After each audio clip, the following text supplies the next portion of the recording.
કાંકરિયાવાડી વિસ્તારમાં આવેલા સુખરામનગર ખાતે સંત વિનોબા ભાવે નગર ક્વાર્ટર્સમાં બ્લોક નંબર 12ની ગેલેરી ધરાશય થવાની ઘટના બની છે, જેમાં એક વૃદ્ધને ગંભીર ઈજા પહોંચી છે। આ દુર્ઘટના બાદ ફાયર બ્રિગેડ દ્વારા તાત્કાલિક કામગીરી હાથ ધરીને ફસાયેલા લોકોનું સફળતાપૂર્વક રેસ્ક્યુ કરવામાં આવ્યું હતું। ઉલ્લેખનીય છે કે છેલ્લા 2 મહિનામાં ગેલેરી પડવાનો આ બીજો બનાવ સામે આવતા રહીશોમાં ફફડાટ વ્યાપી ગયો છે। વાત કરીએ ત્યાંના સ્થાનિકો સાથે શું છે આ સમગ્ર ઘટના। દર્શક મિત્રો, હું છું આપની દર્શક ભાર્ગવી, જેડી ન્યૂઝ પર તમારું સ્વાગત છે। તો હાલ વાત કરીએ અહીંયાના રહેવાસીઓ જોડે। તો આ ઘટના કેટલા વાગે બની છે? આ ઘટના સવારે 7:30 થી 8 વાગ્યાની અંદર બની હતી। અચ્છા, આ ઘટનામાં કોઈ ઈજાગ્રસ્ત થયું? હા, એક માજીને ઈજા થઈ છે।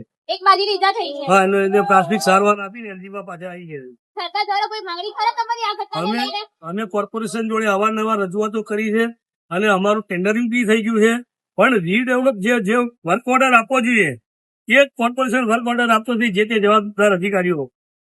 અને જો એ વર્ક ઓર્ડર આપે તો અમને જો ભાડું ચૂકવતા હોય તો અમે બધા અહીંયા ખાલી કરવા તૈયાર છે। ખાલી કરવા તૈયાર